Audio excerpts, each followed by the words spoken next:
Bismillahirrahmanirrahim. Assalamualaikum warahmatullahi wabarakatuh. Waalaikumsalam. Waalaikumsalam warahmatullahi wabarakatuh. Alhamdulillah rabbil alamin. Wassalatu wassalamu asrofil mursalin. Sayyidina Muhammadin wa ala alihi wa sahbihi ajmain amma ba'du. Rabbi rohli sadri wa yassiri amri wa uqdatan min lisani yafqahu qawli. Alhamdulillah pada malam ini kembali Icai melalui podcast kita mengadakan diskusi rutin kajian bulanan kita. Kali ini kita akan membahas suatu hal yang penting karena kita lihat perkembangan dunia industri khususnya industri syariah di mana nanti tahun 2026 batas akhir itu semua perusahaan asuransi sudah harus spin off gitu ya Pak Erwin ya kalau nggak salah ya, sudah spin off. Dan tugas bagi kita bagaimana mempersiapkan eh, SDI sumber daya Islam, sumber daya insani ya, terutama bagaimana kita mempersiapkan seorang pemimpin di dalam menjalankan perusahaan asuransi syariah yang yang mana harus diperlukan dalam mempunyai kemampuan eh, membawa organisasi jalan dengan baik ya, bisa kompetitif, bisa membawa keputusan strategis baik secara teknik bidang perasuransian maupun secara syariah gitu ya, seimbang tuh tawajun secara teknik mampu menjalankan bagaimana itu bisnis asuransi syariah, terutama asuransi syariah ya, langsung pensiun tentunya sudah paham. Dan secara akhirat itu secara itu harus mampu bagaimana membuat nilai syariah ya bisa tetap terlihat gitu ya, menjaga nilai syariah bisa berjalan gitu seimbang ya. Hal ini kan biasa kalau kita lihat di dalam Islam mencari pemimpin itu hal yang apa ya, gampang sulit gitu ya. Contoh kita sholat tadi tuh, jadi imam kan ada beberapa syarat ya. Syaratnya harus fasih bacaan di antaranya secara ilmu agama syariah paham gitu ya, tentang bacaannya, tentang bacaannya fasih dan ngerti. Kemudian dia pun paham bagaimana sosialnya, jika ada jemaah yang sudah tua atau ada ibu-ibu dia tidak membawa egonya dengan baca surat yang panjang sebagainya gitu ya, secara sosial yang dia ngerti gitu. Artinya secara keilmuan agama oke, syariah secara bidang teknik pemimpin sholat ngerti gitu, gitu enak-enak kan kita pemimpin sholat itu. Nah sekarang kalau kita lihat nih ya, beberapa saat lagi masalah yang krusial juga ya untuk pemimpin Islam gitu ya, pemimpin asuransi syariah ya. Maka alhamdulillah ya pada podcast hari ini kita kedatangan para pakar kita nih ya, teman-teman semua, para peserta podcast malam ini. Kita ada Bapak Erwin Nukman ya. Terima kasih Pak Erwin Nukman atas hadirannya ya. Mudah-mudahan dapat memberikan Sama-sama pencerahan Pak, kepada terima kita. kasih Pak. Assalamualaikum warahmatullahi wabarakatuh. Salam. Pak Erwin Waalaikumsalam. Nukman merupakan dosen Stimbra ya, dosen asuransi syariah Stimbra, dan juga merangkap direktur LSP perasuransian syariah dan direktur eksekutif ASI. Dan juga kita ditemani oleh Ustadz kita, Ustadz Salim Al-Bakri, dan juga beliau praktisi Ustadz ya, dulu di dua perusahaan asuransi, di Mubarokah sama di Amanah kita. Amanah kita. Ya, sekarang komisaris. Alhamdulillah lengkap nih. Secara praktiknya ada, secara teoritisnya, secara training itu ada. Baik, kita tanya dulu ke Pak Erwin Nufan nih sebagai direktur LSP Perasuransi Syariah dan juga dosen di Stimbra. Bagaimana Pak ya mempersiapkan Pak Erwin langkah-langkah yang harus kita ambil Pak Erwin untuk mempersiapkan calon-calon pemimpin asuransi syariah? Gimana Pak Erwin ya? Baik, Bismillahirrahmanirrahim. Assalamualaikum warahmatullahi wabarakatuh. Waalaikumsalam warahmatullahi Salam. wabarakatuh. Rabbi sholli sadri wa yassiri amri wahlul 'uqdatam min lisani yafqahu qawli. Eh, Terima kasih Pak Amrin, Ustadz Salim, Bapak-bapak dan Ibu-ibu sekalian hadirin dan hadirat. Ini pembukaan dari Pak Amrin ini langsung berat banget itu ya. Artinya mungkin barangkali kita perlu sebelum kita masuk ke sana kita coba berikan sedikit gambaran Pak. Artinya apa sih peta sekarang yang ada di Oh gitu. eh, apa namanya ke sumber daya manusiaan gitu ya, atau tadi Pak Hmm. Amri menyebut sebagai sumber daya insani.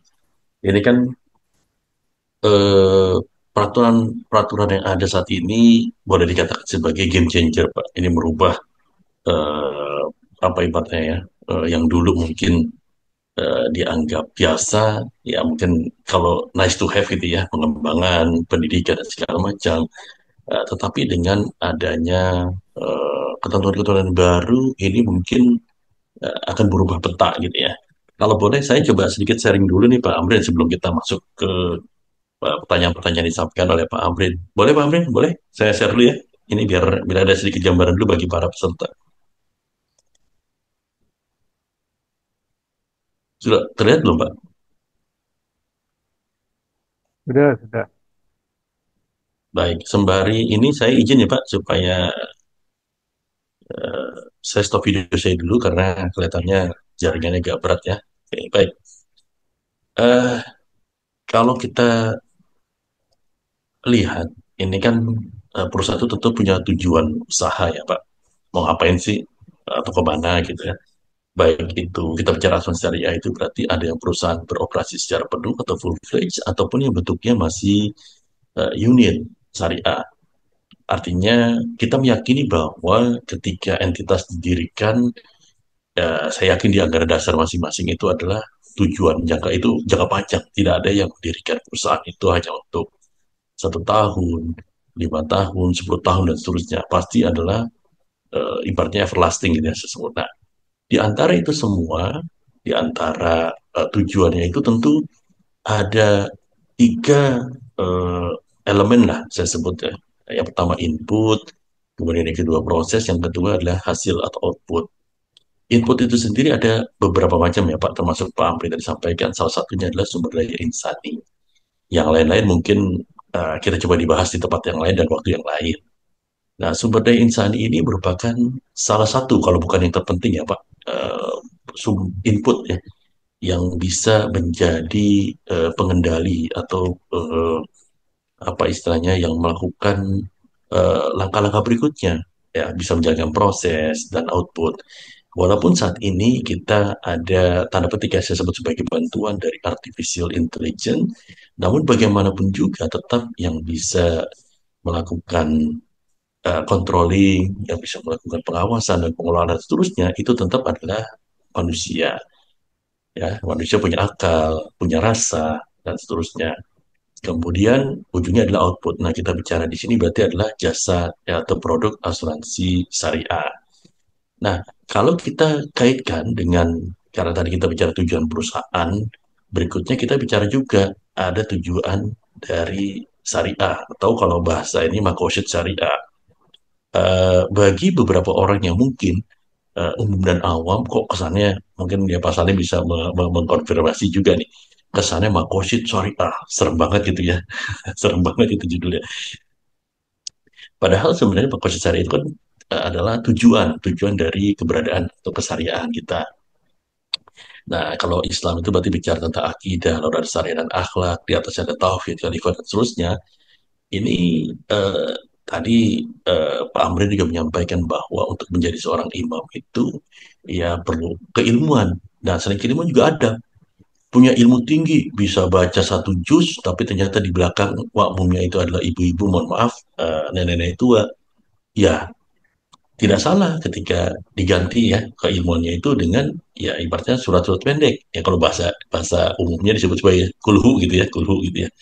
Tapi kalau misalnya di dalam keadaan normal dan keadaan biasa bisa menghabiskan 1 juz dalam sekali sholat itu bagus. Tapi kan ada adab ya. Nah, kemudian kalau kita bicara kita masuk ke makosid tujuan kita. Makosid itu tentu tujuan utama eh, bicara menjaga din agama. Yang kedua menjaga jiwa, menjaga akal, menjaga nasab, dan terakhir adalah menjaga kekayaan. Kelima elemen dari makosid syariah tujuan kita ini saling menguatkan satu sama lain. Nah, ini kalau kita bicara dari aspek kerohanian. Di sisi lain, ya, ini kalau saya mengutip dari keilmuan yang tanda petik ya, itu adalah orang-orang yang ya apa ibaratnya apa ya agnostik lah ya agnostik. Ternyata juga ada satu pemaknaan yang baik yang disebut sebagai ikigai, yaitu tujuan hidup, purpose, ya, purpose of being, bahasa itu. Jadi untuk apa sih manusia hidup? Untuk apa sih? Jadi terlepas dari unsur-unsur keagamaan, orang-orang yang tanda petik ya, yang tanda petik tidak beragama itu juga ada satu filosofi apa yang kita cintai, apa yang dunia butuhkan, apa yang bisa kita dibayar atau untuk apa kita dibayar, kemudian apa yang kita kuasai. Irisan dari ini semua, kalau keseimbangan ini terjadi, ya inilah purpose of life, itu disebut sebagai ikigai. Ya, bahkan orang-orang yang tanda petiknya tidak beragama aja, itu perlu menyamakan atau menyeimbangkan keempat unsur ini tadi. Jadi bukan semata-mata apa yang kita cintai aja, apa yang kita butuhkan tanpa mempedulikan apa kata dunia misalnya gitu ya. Nah, kalau saya coba ini eh, eksperimen sederhana, kalau kita gabungkan atau kita kombinasikan antara makosyid syariah dengan ikigai tadi, maka tujuan hidup kita ini harusnya eh, completed gitu ya, komplit, paripurna, komprehensif, apa yang kita cintai, mungkin berdasarkan apa yang dibutuhkan dunia, yaitu seperti ada menjaga jiwa, menjaga akal, menjaga nasab, menjaga harta, dan seterusnya. Ini eh, bisa saling menguatkan dan saling melengkapi. Nah, masuk masuk ke dalam tatanan yang ada. Kita bicara di Indonesia tentang perubahan yang ada. Ini yang paling dekat atau yang paling terlihat POJK 34, kewajiban bagi perusahaan perasuransian mengeluarkan minimal dana 3,5% untuk dana pendidikan dan pengembangan sumber daya manusia. Dasarnya apa sih? Ujung-ujungnya adalah kompetensi. Jadi seseorang itu tidak hanya sekedar punya pengetahuan atau gelar yang panjang dan seterusnya, dia juga perlu keahlian dan bentuk pengalaman, dan yang satunya lagi adalah sikap, tadi adab, ya, perilaku. Nah, irisan dari ini semua barulah disebut sebagai kompetensi.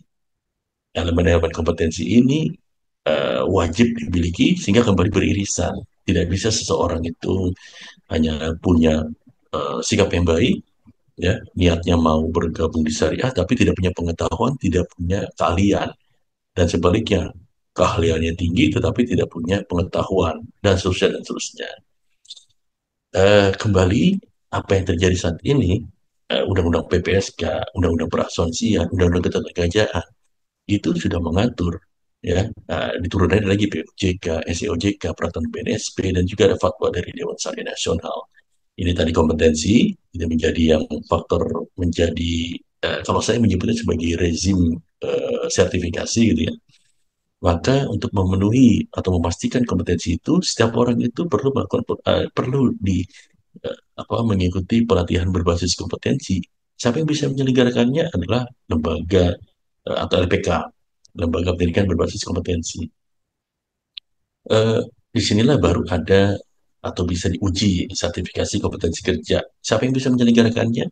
Di POJK 34, kemudian di POJK 2 tahun 2025, ini bicaranya adalah LSP yang terdaftar di OJK. Setelah itu barulah kalau ini adalah pihak-pihak utama, maka dia baru melakukan uji kepatutan dan kelayakan atau fit and proper di OJK. Barulah ia bisa duduk sebagai pihak utama.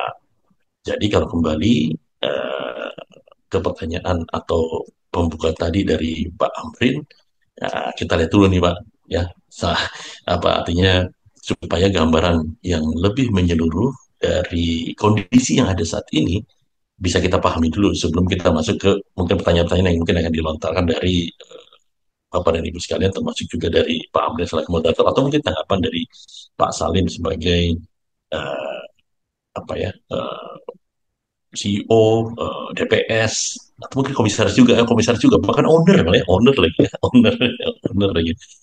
Itu barangkali dari saya sebagai pembuka, Pak Amrin. Eh, Baik. Baik, Pak Erwin, terima kasih nih penjelasannya.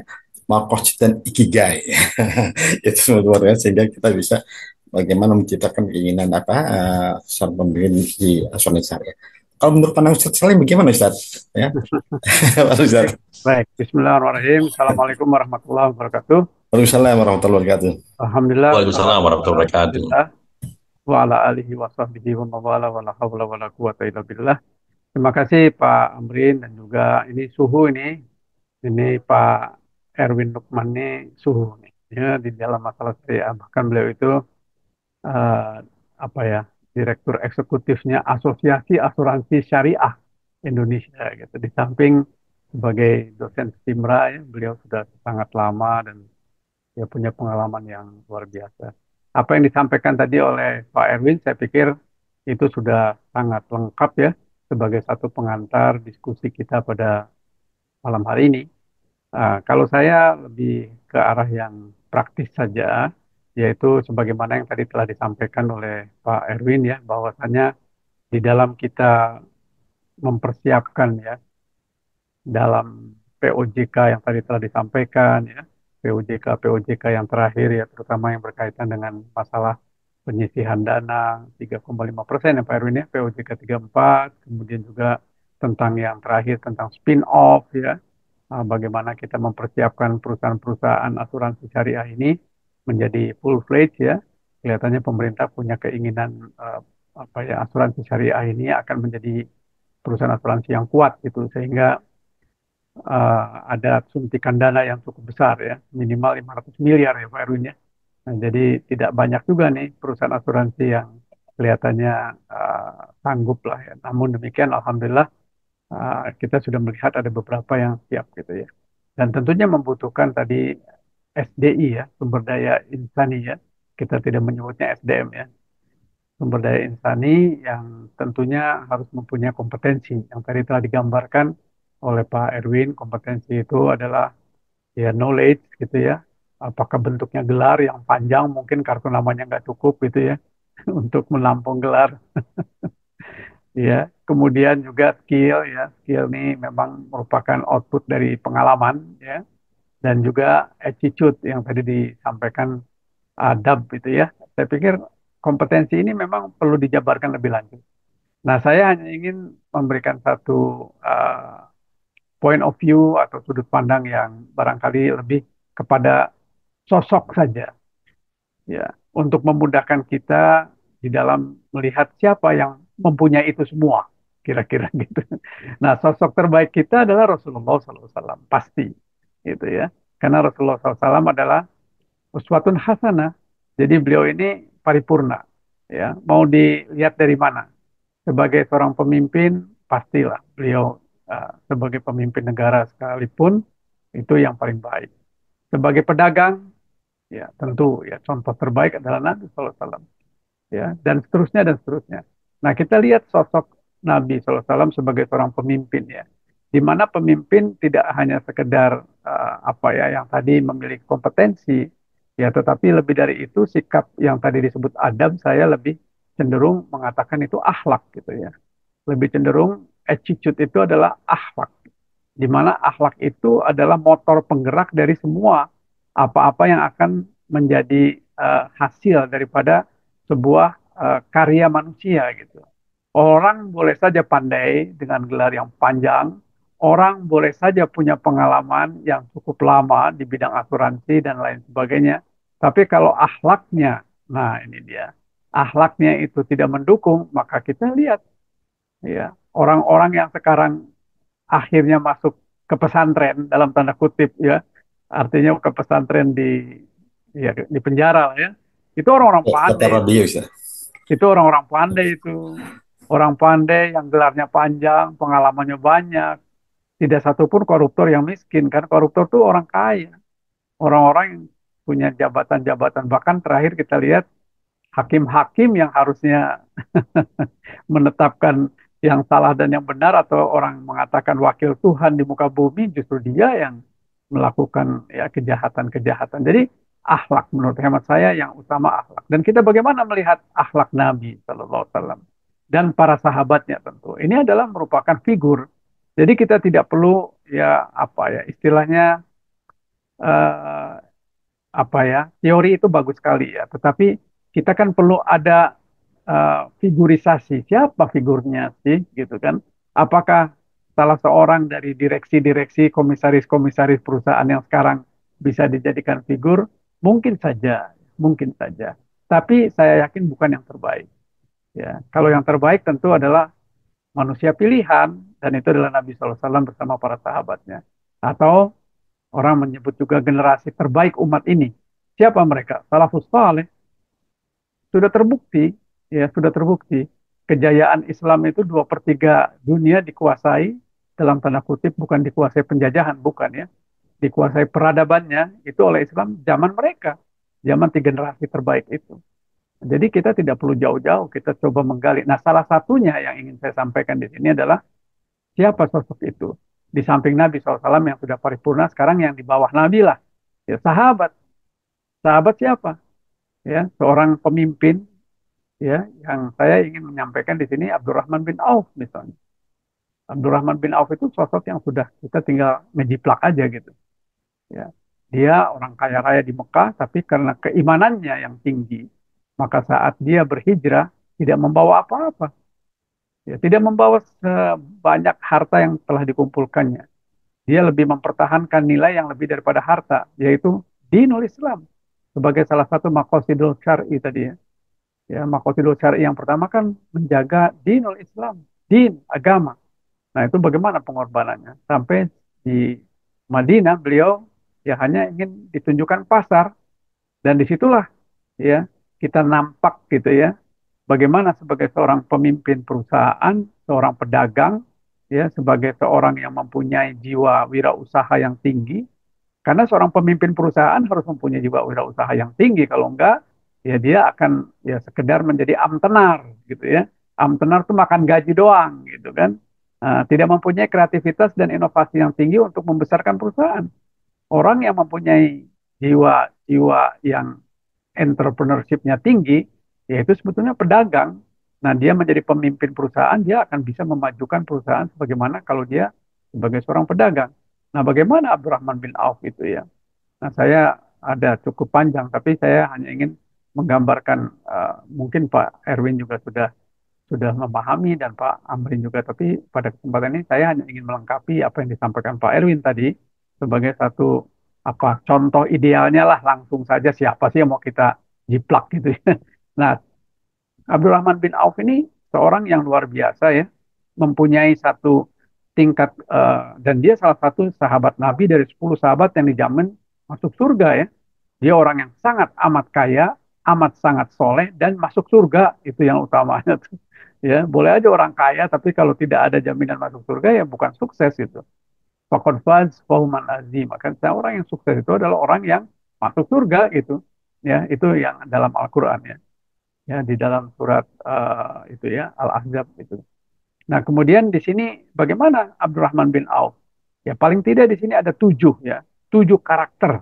7 karakter yang dimiliki oleh seorang Abdurrahman bin Auf. Yang pertama adalah dia mempunyai karakter beriman dan bertakwa kepada Allah. Yakin bahwa rezeki itu datangnya dari Allah.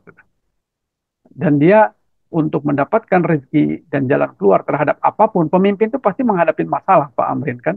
Pasti menghadapi masalah. Yang tadi disebutkan oleh beliau itu ya, oleh Pak Erwin itu. Dia harus visioner kan? Nah, dalam visioner kan dia harus mempersiapkan jalan ya, roadmap untuk bisa mencapai tujuan yang jangka panjang itu. Nah, itu jalan itu harus diikuti dengan hal-hal yang tadi merupakan jalan keluar. Nah, jalan keluar terbaik itu dari Allah Subhanahu wa taala. Dan Allah akan memberikan jalan keluar itu manakala kita bertakwa.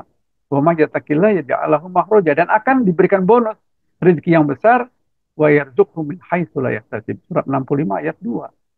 Ya, jadi surat apalah gitu. Jadi itu yang dimiliki pertama kali oleh yang namanya Abdurrahman bin Auf itu. Jadi kalau mau pemimpin perusahaan, dia harus bertakwa, Pak. Nggak bisa enggak tuh. Karena dia akan diawasi, merasa diawasi terus ya. Ihsan, namanya ihsan itu diawasi terus oleh Allah Subhanahu wa taala, sehingga dia merasa dia harus berbuat yang terbaik, do the best. Itu untuk siapa ya? Untuk perusahaannya, untuk karyawannya, untuk semuanya stakeholders yang ada di dalam perusahaan itu. Ya, jadi dia sangat yakin bahwa rezeki datangnya dari Allah, dan dia tahu bahwasanya setiap pemimpin dihadapkan kepada masalah karena dia adalah decision maker. Ya, dia sebagai pemutus kebijakan, dia sebagai pemutus atas segala hal yang dihadapi perusahaan, maka dia harus mempunyai tingkat ketakwaan. Dan dia yakin dengan ketakwaannya itu Allah akan membantu dia memberikan jalan keluar. Dan rezeki akan didapatkan sebagai satu bonus dari jalan yang tidak hanya diduga, tapi yang tidak diduga-duga. Kemudian yang kedua, dia harus jujur dan amanah. Ini bagian daripada akhlak Nabi SAW yang sidik, amanah, fatona, tablik itu ya. Dia harus jujur, honesty gitu. Karena kalau enggak ya sudahlah. Sekarang tuh yang menjadi modal utama itu adalah trust. Ya, trust itu diperoleh dari kejujuran, bukan lain dan bukan yang lainnya lah. Integritas itu adalah intinya adalah kejujuran. Nah, kalau kita jujur, orang akan percaya kepada kita. Dan kita tidak perlu harus punya modal kepada yang tinggi, tetapi juga kalau orang sudah percaya kepada kita, insya Allah orang akan memberi kesempatan. Pemimpin akan didukung tuh oleh si shareholdersnya. Kemudian dia juga amanah tentunya ya. Dan setelah itu dia tentunya ya memiliki ilmu dalam bisnis dan manajemen. Tidak tidak mungkin tidak gitu ya. Karena memang seperti yang kita ketahui ya, bagaimana ya seorang Abdurrahman bin Auf itu mencoba untuk mengorganisir ya pasar di Madinah itu yang luar biasa gitu ya. Ya sehingga hampir seluruh orang Madinah itu ada keterkaitan dengan beliau itu ya. Dan kemudian yang lain-lainnya ya, ada ya luar biasa lah ya Abdurrahman bin Auf ini. Tapi yang penting juga ingin saya sampaikan di sini bahwa Abdurrahman bin Auf ini mempunyai sistem belief ya. Sistem belief itu adalah sistem di mana dia yakin gitu ya. Dia yakin bahwasanya yang namanya cita-cita itu akan menjadi sumber motivasi gitu. Ya, dia bercita-cita untuk bisa memberikan manfaat yang terbaik bagi manusia. Ya, jadi khairun nas anfa'ahum linnas itu menjadi patokan dia bahwa dia harus menjadi orang yang paling bermanfaat. Bagaimana caranya? Nah, dia yakin itu. Ya, dia harus bisa memberikan sesuatu yang sifatnya itu adalah bahwa istilahnya kalau dia membuka apa namanya selimut itu di bawahnya emas. Jadi dia punya yakin bahwa dia akan bisa tuh melakukan itu. Nah, itu sistem keyakinan, belief system namanya. Ya. Belief system ini bagaimanapun juga dia mempunyai satu keyakinan bahwa meskipun dia tidak mempunyai modal yang besar, tapi modal kepercayaan, kemudian modal ketakwaan, itu akan membantu dia untuk mendapatkan sesuatu yang disebut dengan harta dan kekayaan itu. Kemudian dia juga menjadikan penduduk Madinah itu sebagai mitra bisnis. Hampir semuanya ikut di dalam kegiatan dia, apakah sebagai retailer, apakah sebagai reseller, apakah sebagai distribusinya dan sebagainya, diikut sertakan. Jadi semua punya kepentingan. Nah, ini luar biasa ya. Kemudian juga menjual barang dengan kualitas terbaik. Dia jujur. Yang jelek dia kasih tahu jelek, yang bagus dikasih tahu bagus. Demikian juga kita di pemimpin asuransi syariah. Kita tidak boleh menyembuhkan sesuatu, goror sifatnya, dan itu haram. Ya, jadi memang hal-hal seperti ini harus melekat pada seorang pemimpin yang sudah ini ya berazam gitu ya, berazam untuk melakukan yang terbaik. Kemudian dia punya tim yang super kuat ya, luar biasa. Karena dia melibatkan seluruh orang-orang yang ada di situ, maka otomatis dia dijaga oleh sistem itu. Nah, ini luar biasa ini. Kemudian menjadi pemimpin dan pengusaha yang tadi terpercaya ya, membangun sistem bisnis yang terstruktur, bisnisnya Abraham bin Auf terstruktur sekali gitu. Ya, dan dia bisa menduplikasi itu ya. Sehingga luar biasa, sehingga jadilah dia orang yang terkaya. Bahkan ingin miskin nggak bisa tuh. Kenapa? Sodakohnya luar biasa. Ya, lain syakartum la azidanakum wa lain kafartum inna azabi lasyadid. Untuk menjadi miskin tuh nggak bisa gitu. Nah, ini salah satu figur aja ya yang saya ingin melengkapi apa yang disampaikan oleh Pak Erwin. Terima kasih. Baik, Ustaz. Ya, ini sekarang tantangan kita, Pak Erwin ya, bagaimana menghadirkan figur-figur Abdurrahman bin Auf atau sahabat Rasulullah ya, di dalam kita bisnis asuransi, di dalam kan bagaimana membentuk seorang pemimpin perusahaan asuransi syariah. Anda sih punya pengalaman, Ustaz. Waktu awal Anda di Bank Muamalat, Anda dulu 94 awal muamalat Anda di Bank Muamalat. Itu di tesnya baca Quran, Ustaz. Ya. Dari Arab ke Indonesia, dari Indonesia ke Arab. Gitu. Bikin alhamdulillah, alham gitu ya. Dari Arab ke Indonesia, di Indonesia ke Arab. Sampai gitu. Ya waktu angkatan awal itu giroh, semangat dakwah ekonomi syariah waktu itu tinggi sekali. Kemudian tes sholat, benar gitu ya. Baru tes kompetisi lain seperti perbankan syariah gitu ya, dan fikih muamalah serta sebagainya. Artinya waktu itu di awal-awal itu secara ilmuwan tadi teknik bidang perbankan syariah memang dites juga. Tetapi secara akhlak akidah, baca Quran, sholat dan sebagainya itu juga gitu ya. Sehingga dan setiap setelah berjalan itu hampir setiap seminggu sekali ada taklim dan ada kultum ya. Sekarang memang tantangan berat nih Pak Erin ya, bagaimana kita menciptakan Dorahman Auf dan sahabatnya di dalam tercermin dari pemimpin perusahaan Hasanuddin Syariah. Pak Erin, apa ya tantangan dan apa ya yang hambatan itu sehingga untuk itu agak sulit Pak Erin ya. Atau kadang istilahnya masuknya sampah keluarnya sampah gitu ya, atau tadi selama di Pak Erin ya. Ya, Pak Erin, selama ini bagaimana Pak Erin rasakan Pak? Baik, terima kasih Pak Amrin juga Salim. Eh, saya atas pandangan pribadi waktu berpengamatan lah, ya, namanya juga dosen bebas ngomongnya gitu ya.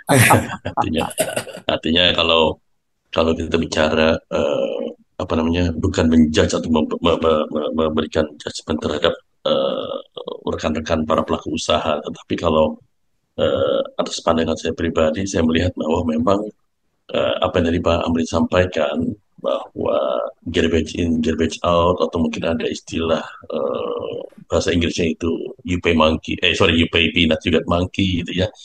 Ini tidak bisa kita pungkiri, mungkin ya, termasuk tadi mungkin Pak Amrin, sebagian besar mungkin, atau nggak usah jauh-jauh deh Pak Amrin, ya, di Stinbra, lulusan Stinbra, atau mungkin di sebelah Pak Salim, di kampus sebelah ya, kita nggak usah sebut nama lah itu. Itu kan, kalau mereka punya kesempatan kayak warna biru, mungkin mereka pilih biru. Yang hijau belakangan gitu ya. Itu hanya last option, last resort. The best talent itu biasanya ya cari yang besar dulu, kapal besar. Ya, ibaratnya kalau ada kesempatan naik pesawat A320, 380, pesawat yang jauh jet segala macam, dibandingin naik ATR yang apa ya, kalau kena angin goyang-goyang-goyang gitu ya. Tapi kalau misalnya pesawat yang besar, yang double decker, ya bablas saja gitu, badai pun dilewat gitu. Nah, tidak bisa kita pungkiri ini kan in the end of the day, sebagian besar dari ya kita lah ya, dari manusia itu kan memang kan memilih safety net gitu ya, mana yang paling nyaman, mana yang paling ibaratnya mengamankan dirinya sendiri, ataupun mungkin ujung-ujungnya buat keluarganya dan seterusnya. Nah, di sini makanya saya, atau dari pandangan saya pribadi, kita lihat bahwa ini diperlukan ibaratnya apa, dukungan dari seluruh pemangku kepentingan. Yang tadi Ustaz Salim juga menyatakan ada super team gitu ya, super team. Saya ingin menyatakan Pak Amrin bahwa kalaupun ada the best talent, ada orang yang luar biasa hebat, ya saya mungkin ambil contoh nih, kalau Pak Salim ini, mungkin kita, kalau saya coba coba sok kekinian gitu ya, sok kekinian gitu ya.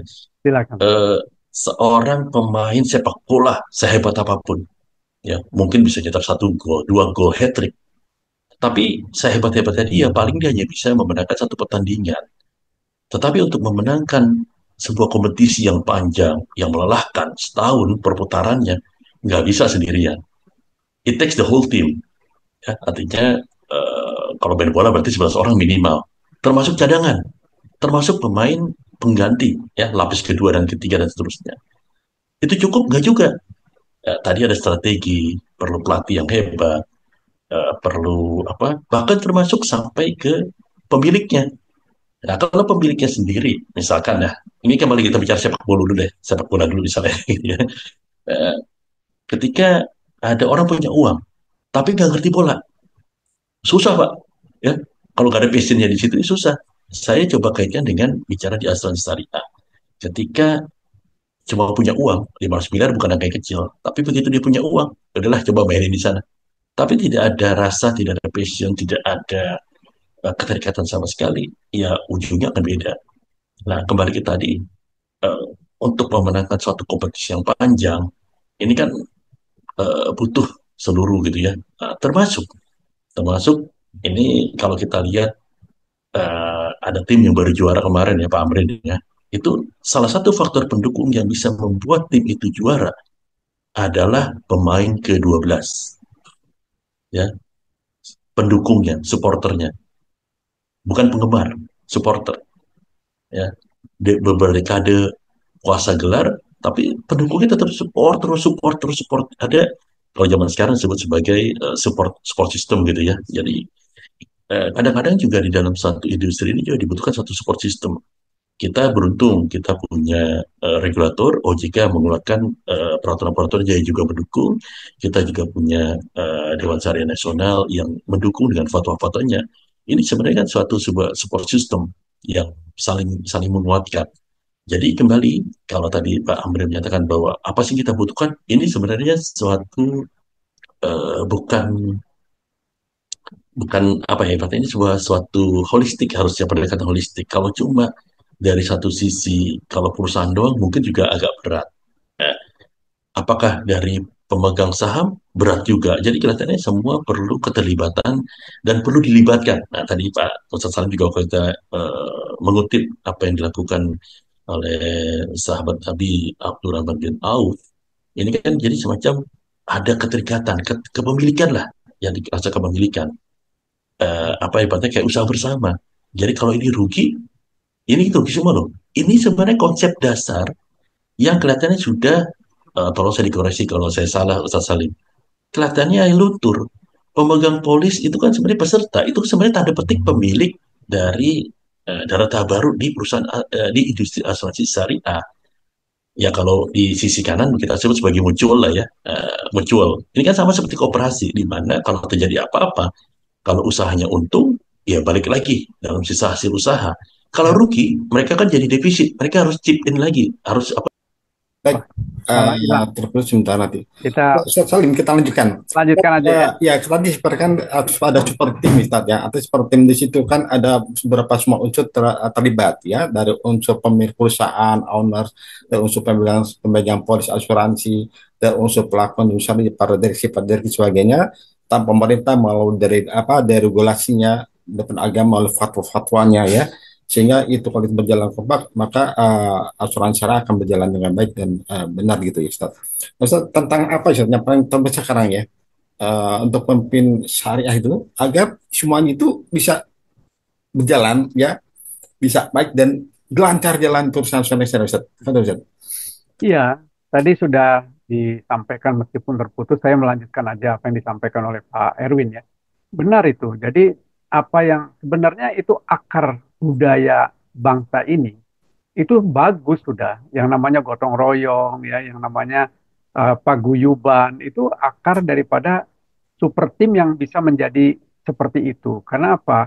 Mereka itu memahami gitu dengan adanya Betul, Ustaz. budaya seperti itu, ya itu akan memudahkan orang untuk saling tadi chip in Oke, gitu ya kepada satu kegiatan gitu. betul ya. Ya, Kita ini. apakah yang namanya tadi Pak Erwin sudah mengatakan ini sebetulnya bentuk syariat tuh ya begitu.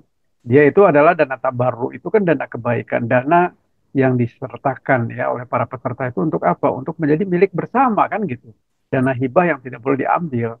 Nah, ini dana kebersamaan dan bahkan di syariat itu kan jelas semuanya kalau untungnya bersama, kalau rugi juga ya kita saling share lagi gitu ya. Demikian juga di koperasi ya, saya juga orang koperasi sebetulnya 20 tahun saya di koperasi. Jadi saya memahami hal-hal seperti itu ya. Jadi ya di koperasi itu bahkan tidak ada yang namanya share itu. Yang adanya suara itu one man one vote.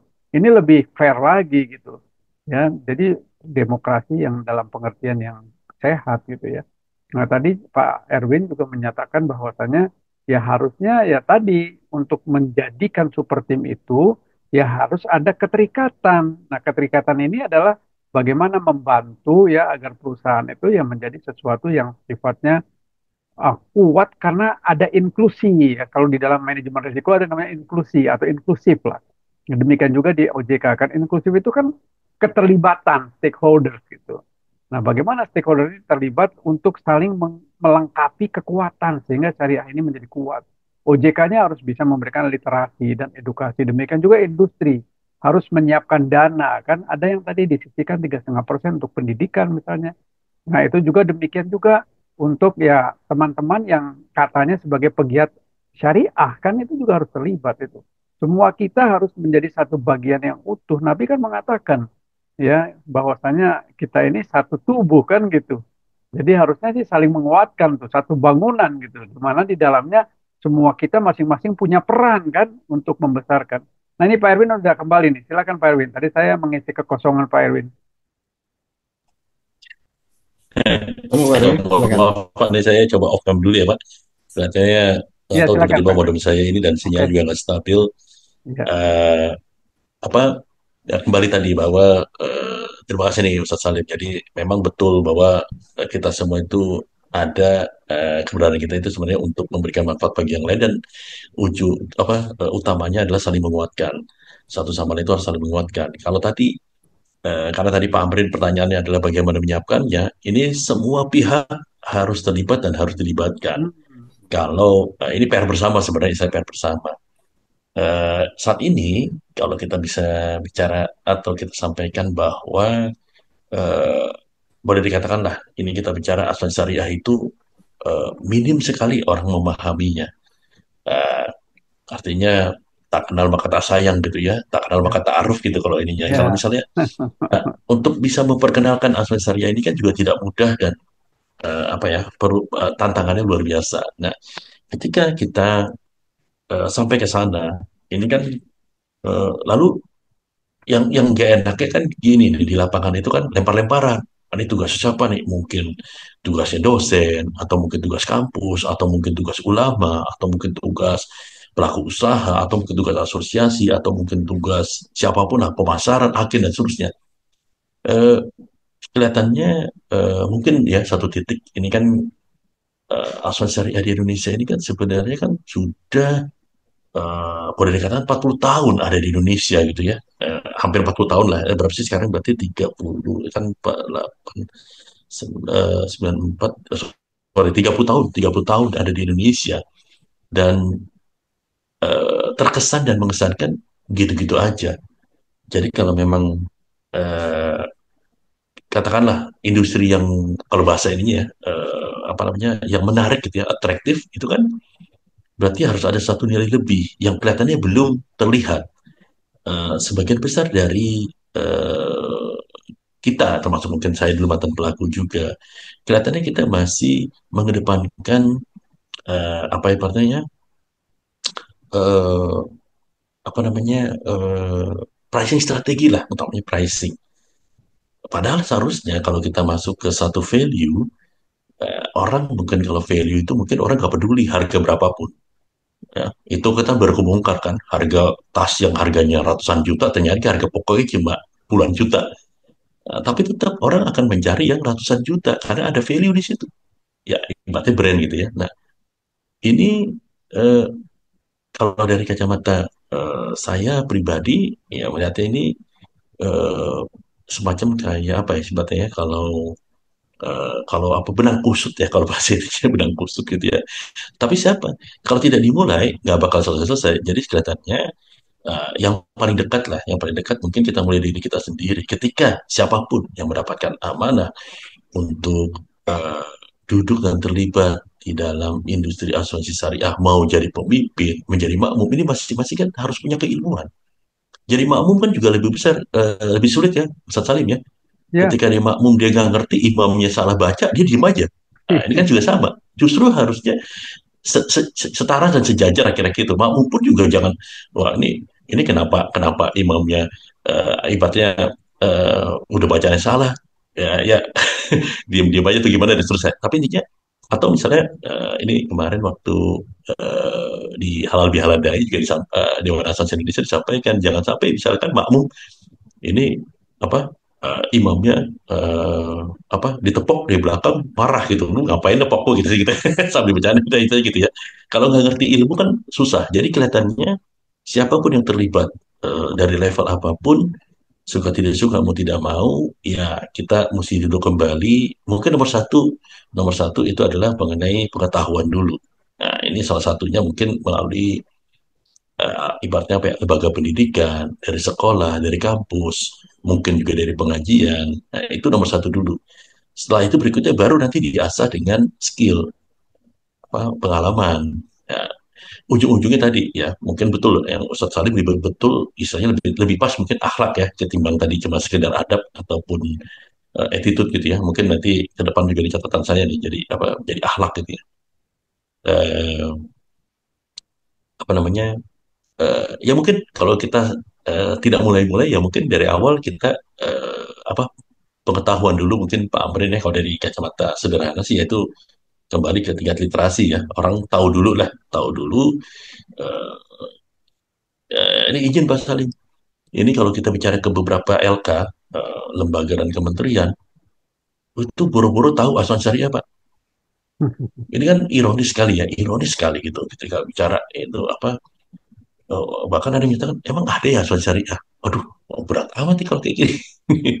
Eh, Ya, kalau kita sebut bank syariah, oke lah pernah dengar atau tahu gitu. Tapi begitu bicara asuransi syariah, maka tidak salah ketika survei dari BPS kemarin, asuransi syariah itu cuma 4,5%, Pak. Yang diketahui, baru diketahui. Walaupun ada penaikan, sebelumnya 2,5% ya, tapi tetap aja dibandingkan ratusan juta orang Indonesia, artinya masih sangat minim lah. Belum lagi kalau kita bicara inklusinya. Jadi mungkin nomor satu, titik pendekatannya ya kita coba dari pengetahuan dulu deh, supaya orang tahu dulu deh, itu dulu deh. Termasuk juga mungkin kegiatan-kegiatan seperti ini kan juga sebenarnya bagian dari literasi. Nanti mungkin apa eh, apa namanya, walaupun kelihatannya belum banyak, tapi nanti bisa apa namanya eh, ditayangkan ya mungkin di YouTube atau mungkin di platform yang lain, atau mungkin nanti ke depan perlu dilibatkan media. Nanti mungkin ya ada media yang juga meliput industri ini kan, mungkin bisa didaya gunakan juga jadi semacam amplifying, bukan cuma echoing. Ya Pak Amrin mungkin nanti bisa bicara-bicara dengan itu, walaupun bisa secara menyeluruh. Ini kan bagian dari literasi yang tujuan utamanya kan apa pengembangan. Ya mudah-mudahan internet saya lebih stabil. Nanti kalau misalnya ini saya off cam lagi ya. Itu saja barangkali. Baik, Pak. Terima kasih. Ya, Pak, artinya value dari suatu asuransi syariah itu memang ada sesuatu yang harus disosialisasikan, diberitahukan kepada masyarakat. Ternyata asuransi punya value yang bagus loh. Di antaranya kita maghrib kan, Maisha Jaran riba. Ya, sehingga Saya bagaimana? saya ingin tambah sedikit nih Pak Ya, Amrin. Ini Ustaz Salim ini pengalaman tahun lalu, eh, di Januari 2024, ada satu negara yang mayoritas itu adalah non Muslim ya, saya sebut sebagai Katolik gitu ya, Katolik di negara ASEAN. Suatu ketika ada asosiasi yang mau ke sana belajar dengan regulator di sana. Lalu kemudian asosiasi syariah juga nebeng gitu ya. Ini kayaknya kita juga mau belajar lah ke sana. Ketika dilaporkan ke OJK sana, namanya Insurance Commissioner, itu mereka malah kebalik nih. hmm, Mereka minta presentasi dari asosiasi takaful gitu. Ini karena mereka belum ini OJK sana gitu. Ya, alhamdulillah punya kesempatan kita jelaskan, termasuk kita jelaskan itu value yang sederhana di kacamata mereka saat itu. Ini berarti apa namanya, asuransi syariah ini cuma buat Muslim tok. Ya. Di sana kita sebutlah di Mindanao, ya di Filipina. Jadi mereka pikir ini nanti, wah ini apalagi mereka tanda petik ya, mereka masih khawatir ini jangan-jangan apa fundamentalis dan seterusnya gitu. hmm, Kita jelaskan bahwa dengan apa namanya hmm, universalisme yang ada di asuransi syariah itu terbuka. Artinya bukan hanya bagi pemegang polisnya, bahkan pelaku usahanya pun bisa boleh. Karena kan bermuamalah itu kan bebas terbuka. hmm, Nanti bisa dilihat di jejak rekam. 3 hari setelah rombongan Indonesia ini kembali, mereka bikin pengumuman di acara mereka ulang tahun mereka. Itu mereka bilang mereka akan memberikan izin ya pendirian asuransi syariah di Filipina. hmm, September yang lalu mereka sudah peresmian, sudah ada. Sampai hari ini, saat ini sudah ada 2 perusahaan asuransi syariah di Filipina. Ustaz Salim di Thailand itu udah ada 6 Ustaz Salim asuransi syariah di Thailand.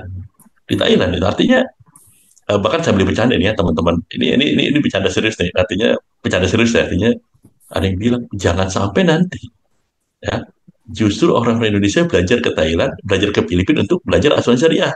Karena apa? Karena di sana bisa jadi akan lebih cepat berkembangnya ketika mereka bisa menampilkan value, bukan bicara pricing, bukan bicara apa namanya feature dan segalanya, tapi value-nya bisa masuk, ya, ya mungkin lebih laku gitu kan. Uh, ya seperti itulah. ya, baik. Termasuk mungkin transformasi yang ada di sebuah perusahaan yang mungkin pernah dipimpin oleh Pak Salim itu kan dengan konsep tangan di atas ya, berdonasi itu bukan tidak mungkin nanti orang lebih tergerak. Itu sih, terima kasih Pak.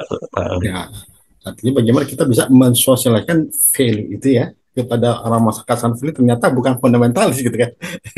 Jawaban itu sehingga di asuransi bisa diterima. Ya, tapi alhamdulillah di Indonesia kan gitu juga ya. Sudah ada beberapa fatwa ulama, apa OJK, SEOJ dan sebagainya agar mengawal asuransi syariah sesuai jalan syariah yang berjalan dan juga bisnisnya pun berjalan gitu kan ya. Ada karena seorang pemimpin nanti kan dituntut dia tidak hanya secara agama atau syariah, tetapi juga harus menghasilkan gitu kan. Tidak hanya ikhlas, yang penting ikhlas ya. Tidak untung atau yang penting kita ada berkat gitu juga. Tapi nilai profitnya, nilai keuntungan juga harus tinggi juga. Ikannya, nah nilai menjaga nilai syariahnya pun harus terjaga juga gitu. Dan sampai hanya pandai teknik, akibatnya semuanya belum haram, haram nggak boleh. Karena pengetahuan hanya tentang ini saja. Atau sebaliknya, hanya pada masalah akidah, akhlak, tetapi apa-apa, ini haram, nggak boleh gitu ya. Karena pengetahuan tidak seimbang pengetahuan teknik tadi tentang apa asuransi dan juga pengetahuan tentang akidah atau tentang akhlak atau adab gitu ya. Ya, nanti bagaimana Pak Ustadz Salim nih ya untuk menjaga keseimbangan tuntutan tadi dia pun harus berhasil secara profit dan juga harus menjaga nilai syariahnya. Ya, mungkin sebelum saya jawab, ada baiknya Pak Amrin, karena ini podcast interaktif ya. Mungkin dari peserta yang lain bisa Oh ya, ikut memberikan betul. komentar dulu ya. Nanti baru kita bisa memperkaya dengan beberapa. Oh ya, Silakan. boleh. Silakan kalau ada teman-teman dari yang lain ya, silakan berikan pertanyaan atau memberikan pendapat. Silakan. Ya, alhamdulillah acara kita pada hari ini kita didukung oleh Ah, lembaga DAI, Lembaga Pendidikan Indonesia dan Koalisi Timbra, serta dari Sentana Broker dan dari BPJS Kesehatan. Silakan teman-teman, ada yang mau ditanyakan atau ya, dikasih tanggapan? ya, ada Pak Rubidi, ada Pak Harsanto nih, Pak Bun Bun, Iya, ini kan semua orang-orang yang sudah punya pengalaman di asuransi ya. panjang nih. Pak Santoni juga ada di Bumi Putra lama nih dan juga penggerak pos dulu sama-sama saya nih. Nah, itu dia. Formum Jakat dan Amalah. Ya, ya, Silakan Pak ya, Ustaz. Harsanto, Ya, jadi silakan. kita menyimak dulu, nyimak dulu. Oke. Silakan Kang Bun Bun juga nih. Silakan Kang Bun Bun. Berikan kesempatan untuk menambah hasanah teman-teman. Ya, akhirnya antum baru Itu ada juga Pak Daniel loh, Pak, oh, Pak dari Daniel. Daniel. Sinarmas Atau nih Kang Bun Bun Syariah. katanya mau ngomong nih. Kang Bun Bun, Oh silakan. ya, silakan. Saya lagi Ya, ini, lagi sambil makan nih, Ustaz. Ya, Main gitu. mangga. silakan. Silakan dulu yang lain-lain, yang dari dulu aja. Nanti saya bisa ini. Oke, silakan yang lain. Mungkin ada Silakan. tambahan. Kang Daniel. Silakan Daniel dari Sinarmas ya. Silakan. Dari sahabat kita, antum Robidi mungkin. Iya, Pak Rubidi. Enggak, tadinya kita meminta Pak Bun Bun, jubir peserta. Saya setuju Pak Bun Bun tadi wakilin. Hmm. Oke. Baik, Ustaz Salim mungkin sambil Pak Pak Robidi Ya. nanti mewakili ini masalahnya, Ika Usakti masalahnya. Iya, ya. Gimana tadi pertanyaannya, Pak? Badannya menteri sekarang, Pak. ya Ustaz, artinya seorang pemimpin syariah nanti dia akan dituntut juga harus menjadi profit perusahaan, Oh menguntungkan iya, secara ya. dunia gitu kan ya. Oh iya, iya. Tapi hal juga dia harus menjaga nilai syariah gitu. Iya, ya. Dan Keseimbangan ya. sampai segala sesuatu sebenarnya haram tapi karena ini ya halal halal gitu loh kan. Ya, ya. Sebetulnya kalau kita bicara soal syariah, semua tadi sudah diungkap oleh Pak Erwin. Ada makosidul syari. Makosidul syariah itu kan ada 5 tadi ya. Dari semua sisinya itu sebetulnya itu hidup dan kehidupan manusia sudah tercover seluruhnya oleh syariah. Karena syariah ini kan bagian daripada pengejawantahan Quran dan Sunnah yang semuanya itu merupakan wahyu. Dan tidak mungkin wahyu itu tidak sempurna. Jadi pasti aturan-aturan yang ada di syariah itu adalah bagian dari elaborasi daripada aturan-aturan Allah gitu. Jadi pasti sempurnanya dan pasti seimbangnya. Kalau mau pakai ayat, ayatnya banyak yang bercerita tentang itu ya. Misalnya surat 28 ayat 77, misalnya surat Al-Qasas ayat 77 itu mengatakan bahwasanya keseimbangan antara dunia dan akhirat ya, bahwa orientasi hidup itu harus akhirat, tapi jangan kau tinggalkan dunia kan gitu. Ya, surat 17 ayat 18 dan 19 misalnya. Surat Al-Isra itu jangan engkau hanya sekedar mencari dunia tapi jangan lupa akhirat dan seterusnya. Jadi memang seperti itu. Syariat itu ya dia tawazun itu ya seimbang dan masalahnya kita ini terkadang ya tadi ya tidak mau memberikan kesempatan keseimbangan itu terjadi gitu. Ya kenapa? Karena kita ya itu tadi benar kata Pak Erwin itu ya, literasinya kurang, ya lalu pemahamannya juga dangkal. Jadi kadang-kadang ya syariah itu hanya dilihat sebagai produk gitu. Kalau saya melihat kenapa di negara-negara yang non-Muslim itu justru ya jadi bagus karena dia melihat alternatif yang baik dari sisi produk gitu.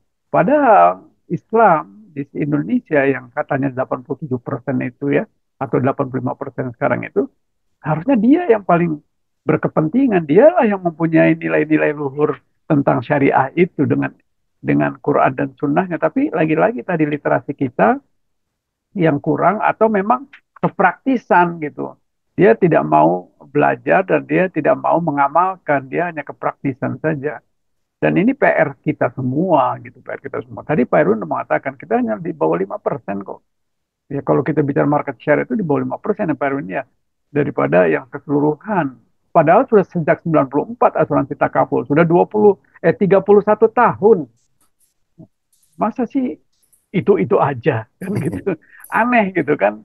Jadi ada something wrong gitu. Ada sesuatu yang keliru gitu. Di mana letak kekeliruan itu ya aneh aja. Kan kita tidak perlu aneh sekarang itu ya. Ada yang satu asuransi syariah full fledged dipimpin direksinya bukan muslim. Full fledged loh, bukan muslim gitu ya. Yang tidak full fledged sih ya ada beberapa ya bank juga bank syariah gitu ya. Bukan bukan BSI tentunya. Ya itu juga direksinya atau dirutnya bahkan juga bukan muslim misalnya. Ya dia melihatnya sebagai produk dan produk itu memang menguntungkan sebagai satu alternatif segmen pasar yang baik gitu bagi mereka.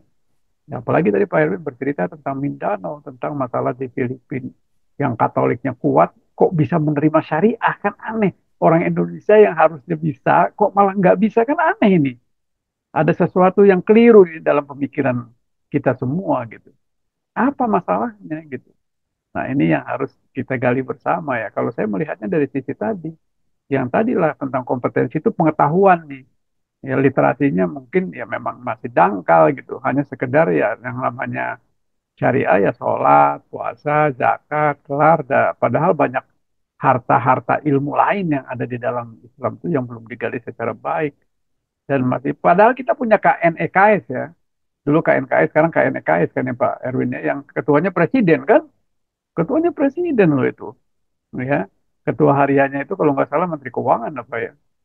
Jadi itu kan harusnya dari sisi instrumen kurang apa lagi gitu. Tapi ya dari sisi ya realisasinya ya itu lebih kepada ya apa ya apa semacam ini aja ya semacam simbol-simbol aja gitu tapi tidak tidak dalam pengertian yang realitas di lapangannya tuh ya ala kadar gitu ala kadar aja gitu.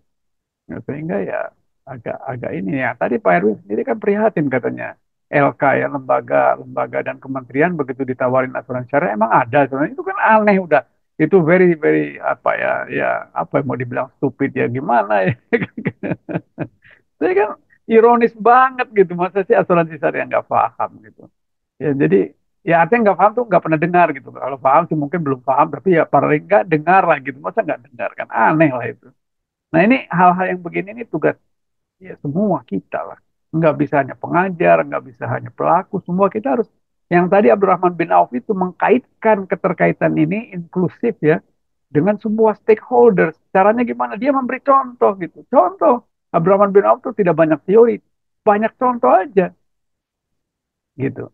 Dan ternyata dengan contoh-contoh itu terbukti dan ininya apa salah satu apa ya prinsip pedagogik ini kan di pendidikan itu kan contoh gitu. Tidak perlu banyak teori, contoh aja lah. Contohnya begini dan ternyata berhasil, orang akan ikut. Orang yang sesederhana apapun akan cara berpikirnya mudah gitu untuk mengikuti apa yang seperti itu tadi gitu. Contoh aja. Makanya kita lebih baik mencontoh yang sudah berhasil, udah gitu aja sih. Nggak usah banyak teori-teori yang sifatnya ini susah lagi nanti. Makanya tadi saya figuritas saja. Abdurrahman bin Auf itu gimana tuh? Apa dia bergelar AAJI gitu? Enggak lah. Apa dia doktor? Tidak lah. Gitu ya. Tetapi ya itulah. Kalau kita mengikuti Quran dan Sunnah dengan secara mungkin itu ya, insya Allah selamat dunia akhirat sudah selesai itu cerita. Gitu ya Pak Erwin ya. Mungkin Walau orang alam. yang rahib dia punya keyakinan dia tauhidnya atau keimanannya tinggi, pasti rezeki dia Allah SWT gitu ya. Oh iya benar. Gitu dia. Artinya kidangnya Iya. kuat gitu sehingga apapun tantangan ya dia lurus Iya sejalan selesai. jalan gitu. Syaratnya takwa. Tadi Ya. kan sudah. Wa yarzuqhu min haitsu la yahtasib. Dari rezeki yang tidak dipikir-pikir. Hmm. Makanya banyak zikir aja, jangan banyak mikir lah Pak Erwin. Banyak berzikir lah. Ingat Allah dan ingat terus gitu. Jadi nggak ada lah cerita orang Islam tuh optimis Pak. Nggak ada orang Islam yang pesimis tuh. Harusnya. Hmm. Nggak Ya, ada yang ya betul ya. Artinya oh, Islam ya lu ya yuk lah waalaikumsalam. walai. Wah, itu tinggi dan dalam penting buat Islam dan kita yakin Kita bahwasanya ini harus yakin ilmu aja. diri Allah itu pasti Hmm. benar dan pasti bisa menangkan kita. Ya, Allah yang mengatakan, Fis sama rizkukum wa matu'adun. Rezekimu itu telah ditetapkan di langit dan akan sampai kepadamu. Syaratnya cuma kamu tuh ikhtiar dan takwa aja, itu aja udah. Nggak hmm, usah, mau kita diciptakan tuh memang untuk ibadah kok, bukan untuk yang lain-lain. Wa ma khalaqtul jinna wal insa illa liya'budun. Nah, ibadah dalam pengertian yang luas termasuk kerja, dagang itu ibadah. Dengan niat ikhlaskan Allah dan sesuai dengan contoh dari Nabi SAW dan para sahabatnya. Itu aja, Pak. ya, Nggak usah lah kita banyak-banyak. sudah sejalan. Ya, tapi itu kita tertarik juga Pak Win, dari segi ini Pak, ya, pengetahuan tadi. Ya, artinya pengetahuan tentang teknik asuransi mungkin kita masih banyak yang belum menguasain barangkali ya. Hanya beberapa orang bahkan kadang-kadang literasi dan bukankah ada upaya juga dari teman-teman ya Pak Irwan, ya, artinya ada training, ada sertifikasi kompetensi ya kan untuk ke sana dan sebagainya lah. Selama ini bagaimana Pak? Ada tantangan ataupun ini apa, peluang yang bisa kita eh, kembangkan untuk menciptakan yang ingin menciptakan pemimpin yang Islam dalam asuransi syariah. Baik, kita kembali lagi. Ini apa namanya, apa ya? Karena ini rezim regulasi, ya semua tentu terregulated gitu ya. Di Indonesia ini semua terregulasi. Apa namanya? Ketika tadi sertifikasi sudah dijalankan, maka tiga komponen tadi menjadi salah satu eh, bagian terpenting. Seseorang itu tidak bisa duduk di apa di ya kita sebut sebagai pihak utama lah ya di perusahaan gitu ya, mau itu sebagai PSP pemegang saham pengendali atau sebagai dewan komisaris, dewan pengawas syariah, dewan direksi, termasuk sampai dengan satu level di bawahnya tenaga ahli, kemudian apa appointed actuary dan seterusnya dan seterusnya. Nah, ini kalau apa namanya, eh, ya semuanya dijalankan dengan konsep yang ini harapan kita bersama gitu ya. Karena kompetensi ini kan berbeda-beda. SKKNI dan KKNI ini kan satu. Mau syariah, mau konvensional, mau asuransi umum, mau asuransi jiwa, reasuransi itu sama semua. Padahal ketika orang mau bikin SIM, namanya SIM. Tapi ada SIM A, ada SIM B, SIM C. Nah, ini yang sedang kita dorong juga supaya ada kekhususan masing-masing. Hmm. Ketika seseorang, kita bicara di skop yang lebih kecil lah, ketika mau masuk ke asuransi jiwa syariah misalkan, silakan ikut pendidikannya asuransi jiwa syariah, lalu sertifikasinya adalah asuransi jiwa syariah.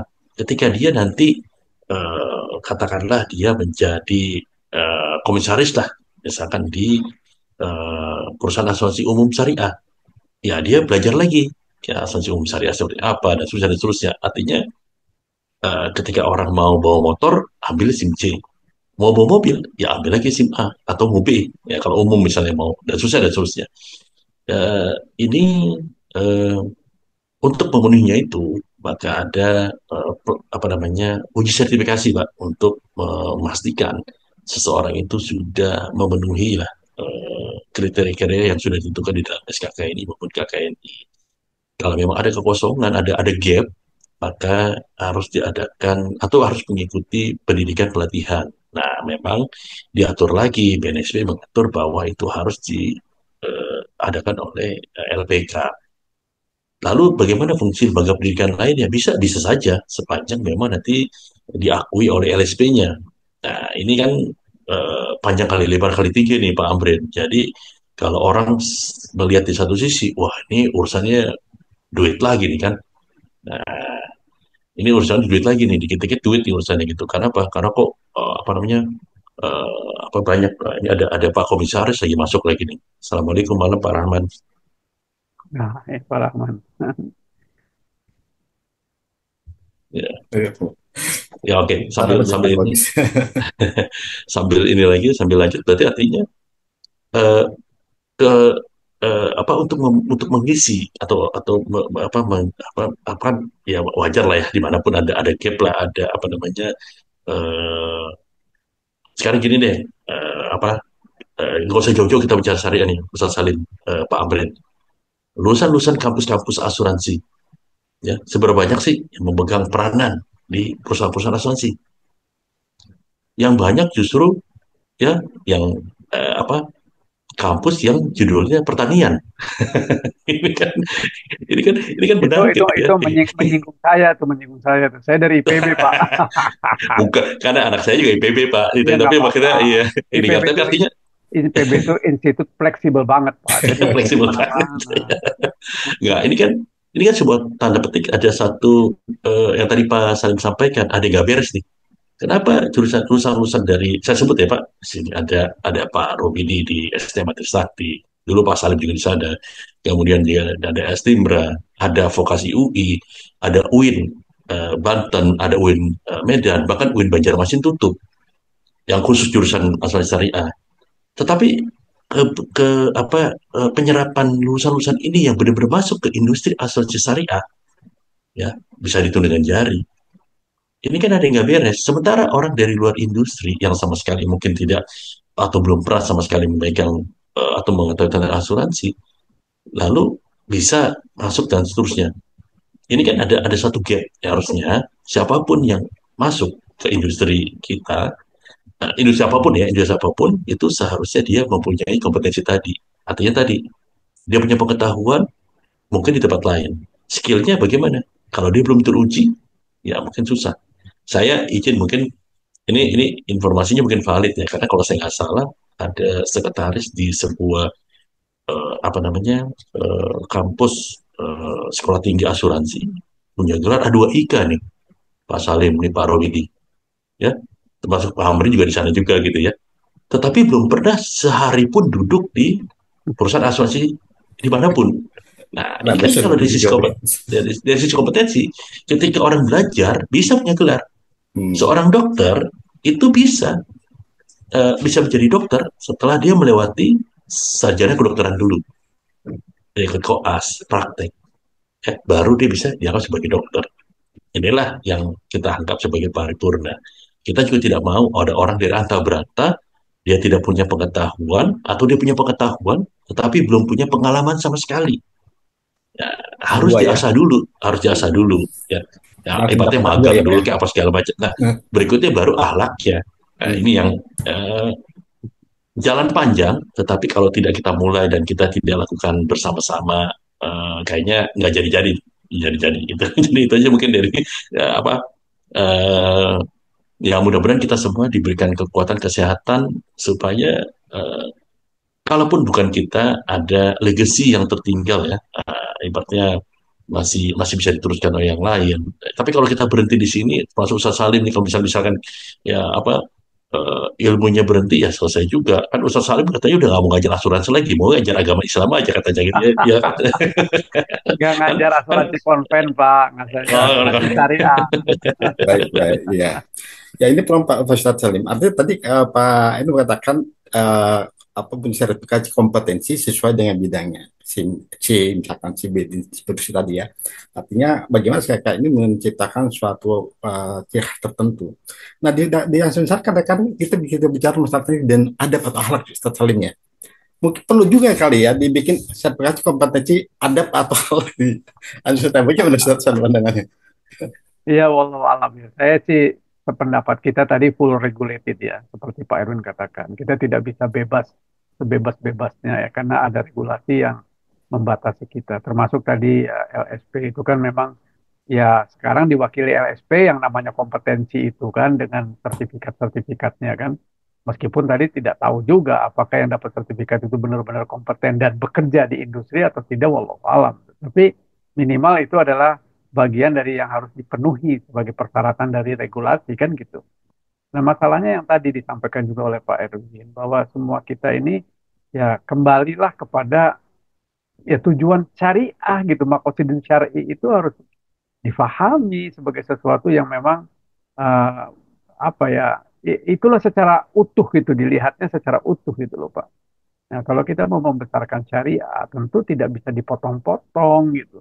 Ya kita semuanya gitu, dan termasuk akhlaknya.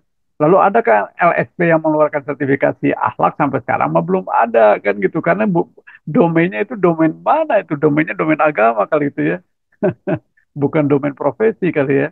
Kan sertifikasi itu kan profesi ya, lembaga sertifikasi profesi kan, LSP itu. Apakah akhlak itu bagian dari profesi? Wallahu alam.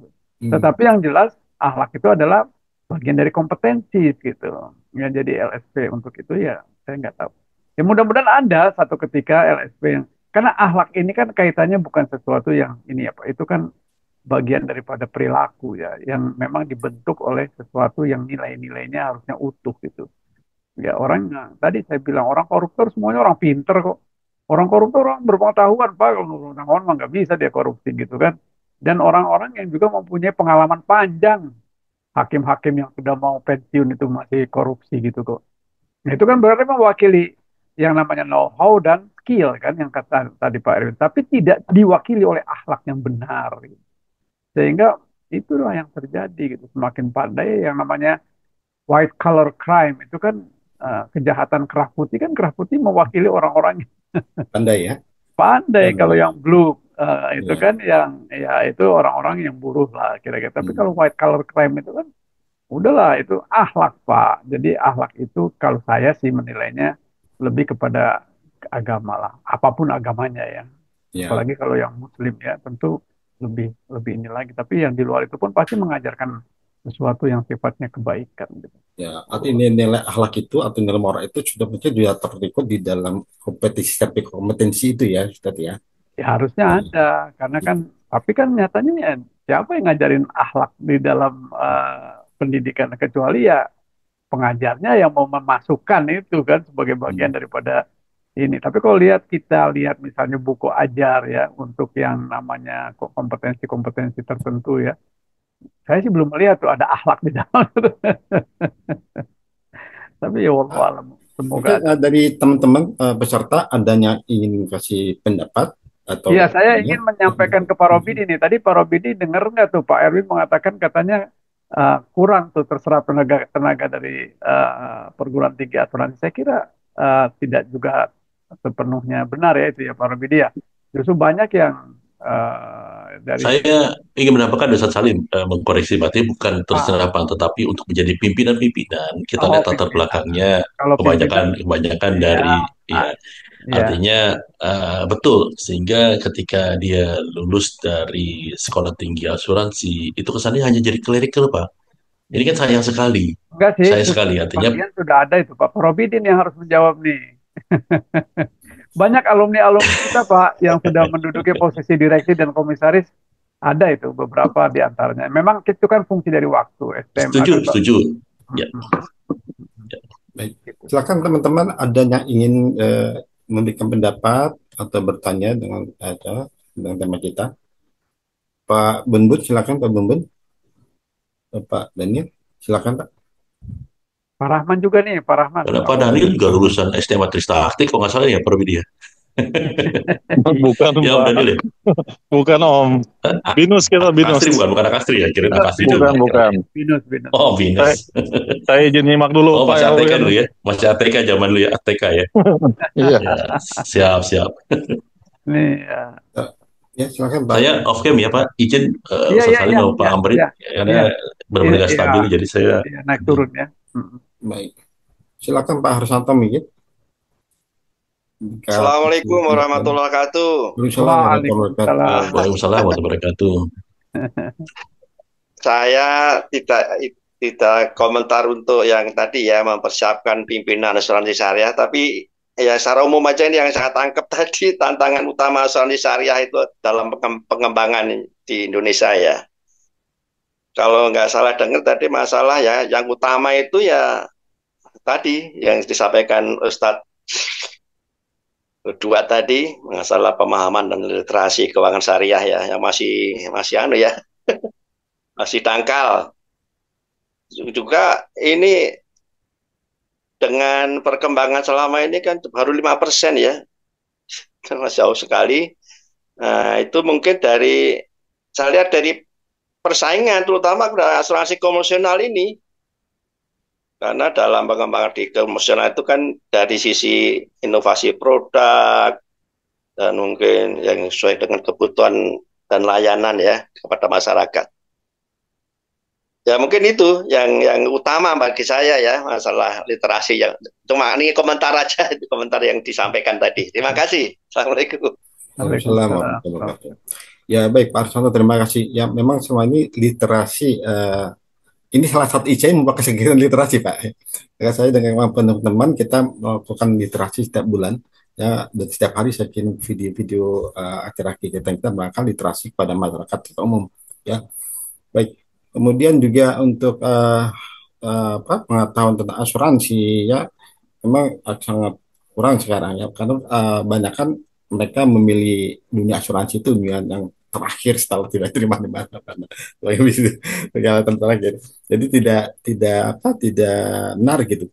Nah di Steamer sendiri alhamdulillah ya, artinya banyak dari keluarga asuransi dan mereka sudah berhasil ya, sudah di posisi mereka sudah cukup bagus lah di sana. Cuma juga tantangan gini Pak Ustadz Salim ya dan Pak Erwin.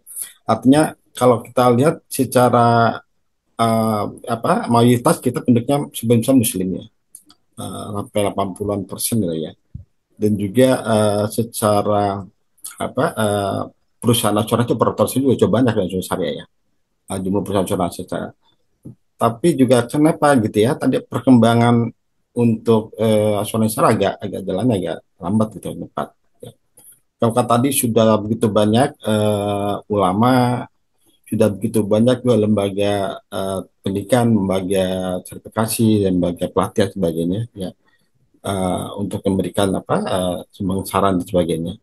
Tetapi tantangan apa nih Pak ya yang sangat besar untuk membangkitkan anak-anak muda, generasi muda supaya mereka tertarik terhadap dunia asuransi, terutama khusus asuransi syariah gitu. Ya, sekarang kan juga anak-anak saya di sekolah ternyata MTSN, MI, MTSN MAN itu ternyata ternyata bagus loh. Teman unggulan gitu ya. Dan juga SMA ternyata juga banyak yang sama yang bagus gitu, bahkan perguruan tinggi.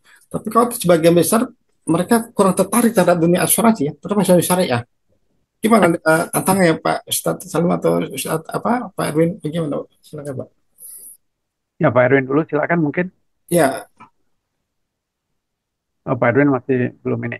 Baik, kalau Eh, siap. Pak Erwin, ya silakan Pak ini Erwin. intinya Duluan. kalau kalau sebenarnya saya masih kurang stabil dulu nih. Boleh Ustaz Sabil dulu, Ustaz Sabil dulu. Apa nih kurang stabil nih Pak? Baik, ya tantangan bagi generasi muda untuk masuk ke dunia syariah itu saya pikir sih, ya karena tadi Pak, kalau dulu saya jujur di pertanian, mengapa tadi kata Pak Erwin tuh banyak teman-teman dari pertanian tuh tersesat di jalan yang benar gitu ya. Tersesatnya itu karena tidak masuk ke disiplin ilmunya gitu. Kenapa? Ya pertanian menjadi kurang menarik gitu ya. Nah, karena kan konotasi pertanian tuh kerja di desa, kotor-kotor, gajinya sedikit, jadi kan petani gitu. di sawah. Nah, itu yang seharusnya shift paradigm gitu. Bagaimana paradigma itu dirubah dulu. Demikian juga di syariah. Kalau udah bicara syariah kan, ya kapan kayanya, kasarnya gitu kan. Kalau mau bicara materialistis gitu, materialisme gitu ya. Nah, kan kapan gitu. Padahal itu kan bukan berarti tidak bisa kaya gitu ya. Asal kita mau sungguh-sungguh, tidak ada hal yang menyebabkan kita menjadi ragu dengan Anda syariah pernah gitu. katakan Ustadz Afan, ya carinya haram aja susah, palingnya halal. Nah, itu Susah aja. menyesatkan. Kalimat menyesatkan itu bahaya itu. Tapi artinya memang literasi, Pak. Tadi kata Pak Harsanto itu literasi. Betul lah. Literasi itu tidak boleh putus, Pak. Itu bagian dari dakwah kalau saya mengatakannya itu. Jadi ada dua istilah nih yang saya ini kan sekarang tuh ya. Ada akhlak, ada dakwah. Literasi itu dakwah. Bagaimana dakwah kita itu, siapapun itu harus bisa menjadi dai. Dai untuk apa? Pengembangan syariah gitu. Dimanapun dia bicara, kayak sekarang ya, kita semua ini kan kita termasuk sedang bicara soal dakwah ini, bagaimana agar syariah itu berkembang melalui satu bentuk yang namanya perusahaan kan gitu. Nah, perusahaan ini kan, ya kalau kita, kan kata Nabi SAW, kalau ada seorang pedagang yang jujur, dia akan bersama saya di surga seperti begini. Artinya pedagang yang jujur, pengusaha yang jujur, sukses, berhasil di atas ketakwaan itu akan kedudukannya tinggi sekali di surga, Pak, bareng Nabi. Nah, ini kan bagian yang motivasi yang harus disampaikan. Ya, bukan berarti hanya sukses itu di dunia diukur dengan kekayaan saja. Kan kata Nabi, umat ini kan hanya 60-70 tahun kelar. Mau dibawa kemana kekayaan itu? Tapi kan keabadian kita, kesuksesan itu masuk surga nanti. Di mana keabadian, nggak ada kematian di sana. Di sini mah sekaya apapun, yang namanya siapapun di sini, Elon Musk aja udah mau mulai kacau balau kan dengan kebijakan Trump itu. Dan mati juga nantinya kan gitu juga. Jadi sudahlah. Kalau menurut hemat saya literasi ini itu bagian dari dakwah kita. Dakwah ya kalau orang-orang yang di syariah ya dakwah kita. Dan dakwah itu perlu tiga hal Pak. Satu, dakwah itu harus dengan ilmu. Nggak bisa dakwah itu tanpa ilmu.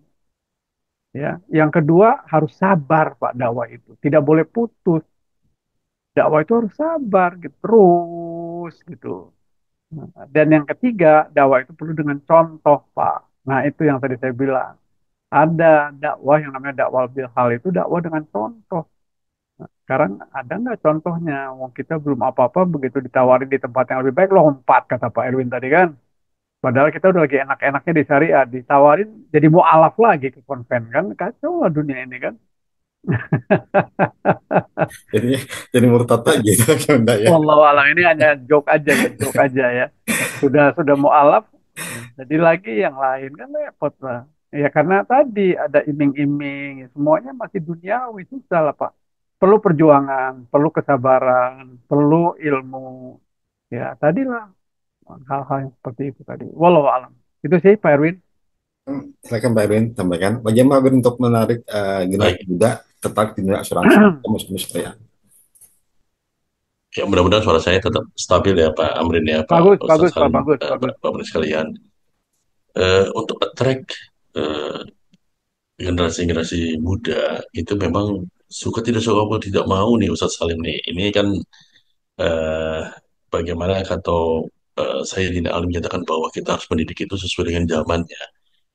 Hari gini eh, kalau dikatakan eh, ya ini tidak belum tentu benar dan tidak benar ya, tapi ini kan sekarang banyak yang menyatakan bahwa ini kok bahasanya terlalu ke langit, langit lah istilahnya, bahasanya yang tidak membumi, apa istilah-istilah yang apa ya, yang jauh dari Harapan-harapan gitu.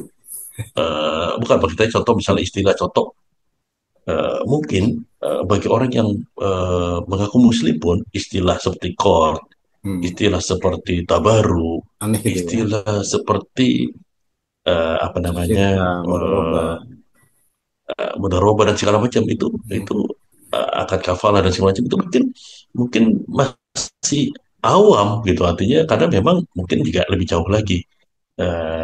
Ya sependek pengetahuan saya di antara minimal 52 minggu mendengarkan khutbah Jumat kayaknya sangat jarang gitu ya ada masjid yang bicara tentang fikih muamalah ya. Ya, itu kan kayaknya juga perlu eh, apa ya kajian-kajian ini diperdalam lebih diperbanyak.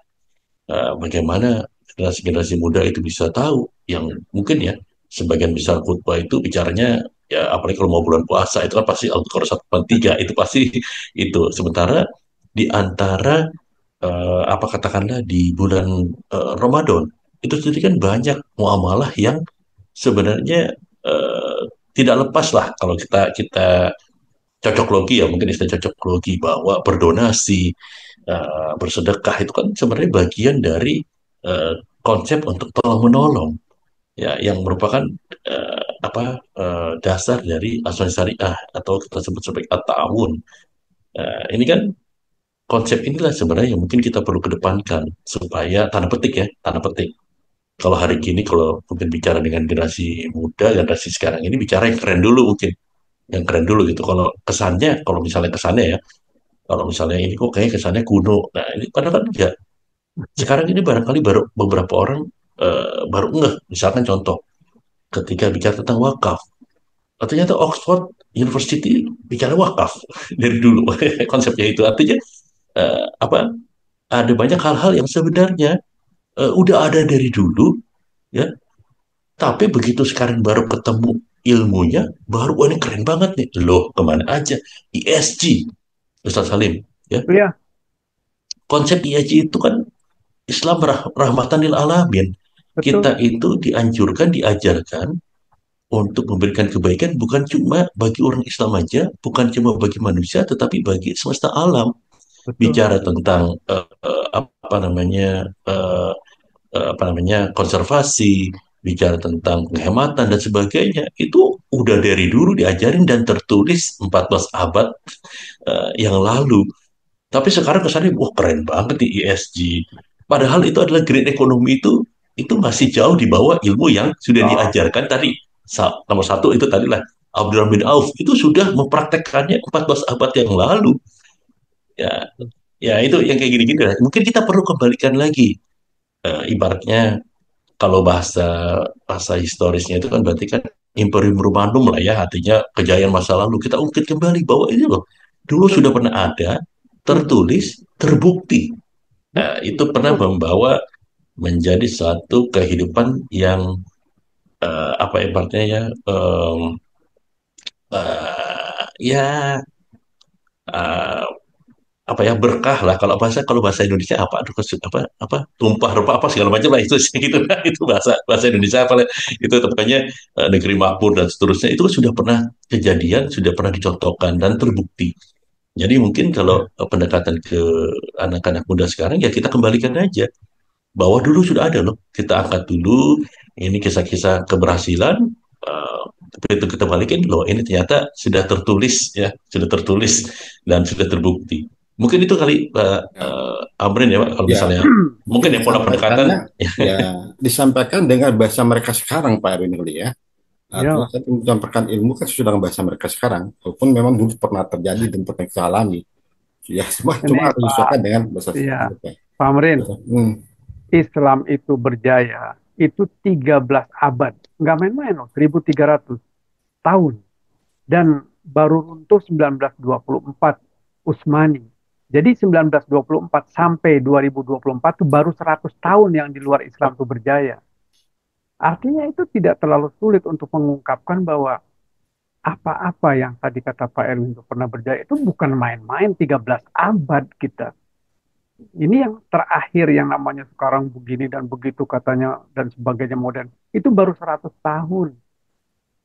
Dan abad kegelapan Eropa itu dari mulai abad 7, abad 6, 7 sampai 10 itu belajarnya tuh ke dunia dunia Islam dalam hari ini Hmm. Timur Tengah di mana Baghdad dan Syam itu menjadi pusat peradaban dunia. Banyak ilmuwan-ilmuwan yang berasal dan sampai sekarang diakui cuma namanya aja diganti-ganti sama dia kan gitu. Jadi saya pikir memang di sini ada kekeliruan kita yang kita ikut irama gitu. Irama yang seharusnya kita nggak perlu ikut gitu. Gitu. Kenapa kok kalau mau bahasa Inggris lalu mereka lebih tertarik daripada harus belajar bahasa Arab? Ini kan PR kita. Kenapa kalau dengar tabaru itu jadi susah? Padahal kalau bicara soal masalah pool fund, wah ini hebat pool fund. Apa sih bedanya? Keren bahasanya.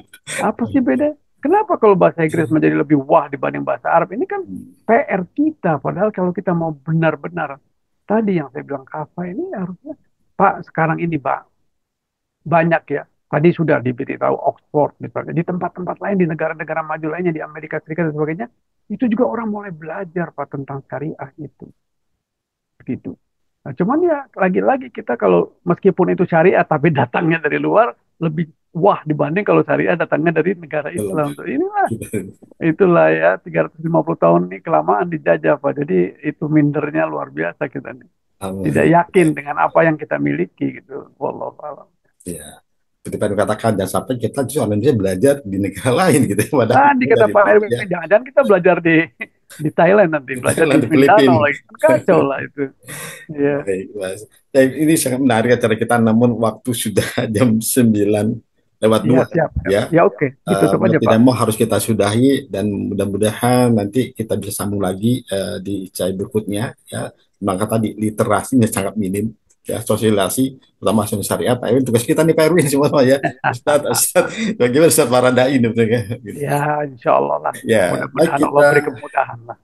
tutup saja acara kita dengan baca apa doa majlisnya. Bismillahirrahmanirrahim. Subhanallahumma wa bihamdika asyhadu an la ilaha illa anta astaghfiruka wa atubu ilaik. Wabillahi taufiq wal hidayah. Wassalamualaikum warahmatullahi wabarakatuh. Maka Waalaikumsalam. Ustaz Salim, Sama-sama Pak Waalaikumsalam Wayan. warahmatullahi wabarakatuh. Di sesi Ustaz yang Mas lain. Salim, Erwin, Supron, Pak Salim, Ustaz Pak Erwin, Hasanto, Pak Supron, Robidi, Ustaz Amrin, Waalaikumsalam. Ustaz Supron. Pak Rahman, Ya, kasih sehat selamat semua. Waalaikumsalam ya. ya. Selamat Waalaikumsalam. Ya, saya minta catatan Terima ini kasih acara Pak kita Hasanto. didukung oleh Stimrite, PI dan BPJS Santana. Sentra apa Sentana. Santana. Terima kasih. Oke, makasih izin.